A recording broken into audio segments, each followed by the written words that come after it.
May buntag mga igsoon, ako day si Feby Grace A. Paronda, isa sa primary na Pastor Arnel and Pastor Rafe and leader sa Wise Warriors Network. So karong hisgutan na to ang discipleship. So unsa din yung discipleship?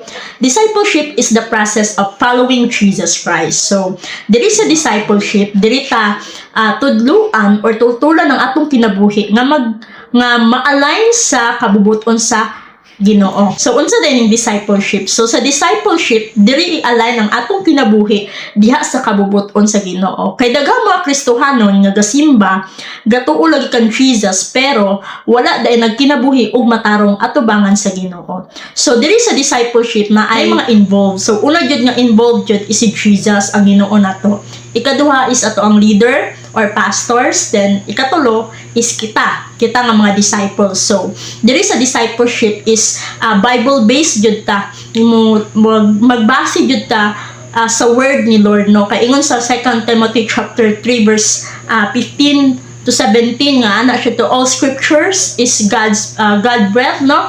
Nga mo tudlo, mo teach, mo rebuke, mo correct, and mo train sa atoa. So si Lord siya ang naghatag sa atoa sa pulong. And then ang atong mga leaders, sila ang instrument ni Lord para mo tudlo sa atoa. No, kaya ingon pa sa Jeremiah chapter 3 verse 15 nga ana si Lord dito nga og gihatagan ta mo og mga pastor or mga leader nga susama sa akong kasing-kasing mo yang giingon dito siyang pulong. Maong atong mga leader, sila ang mo guide sa tua, sila ang mo tudlo sa tua, mo correct sa tua, mo rebuke sa tua, sila ang mo badlong if naay makita nga mga sayop, naay makita nga mga mali. So itulid nila ang atong kinabuhi og mo push sa tua, nga mo train sa tua para mo gawas ang atong potential.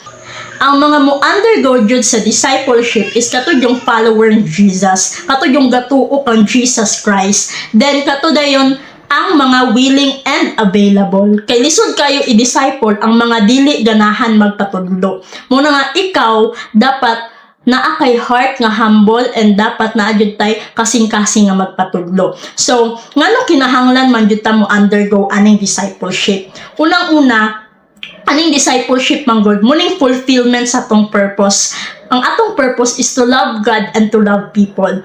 Dili na to kaya kung kita-kita lang. So sa discipleship, nay somebody nga mutudlo sa tua sa mga steps unsaon pagpakita sa atong passion di kang Lord o sa ato ang compassion towards other people. So ang atong leader mo guide sa tua, mo instruct sa tua through the word of God para mapakita nato ang pag-worship di kang Lord o para matabangan nato ang uban tawo. So kita karon nga mga disciple nakatuon ta sa iyahang pulong di kang Lord, naka-receive ka sa gugma ni Lord. So kana nga gugma nga imong na-receive, ma-equip ka, ma-train ka, then diha dayon ma-share nato ni sa uban nga mga tao. So napay pangutana dire. So anak siya dire, unsay mahitabo or makuha nimo diri sa discipleship?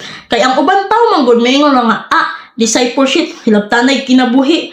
Uy ka, lain ba anak? Ngano maghilabot man sa akong kinabuhi nga ako amo ni. So diri sa discipleship, ang magpahilabot sa kinabuhi is katulad yung mga taong nga gusto maadto sa destination nga plano ni Lord sa ilaha.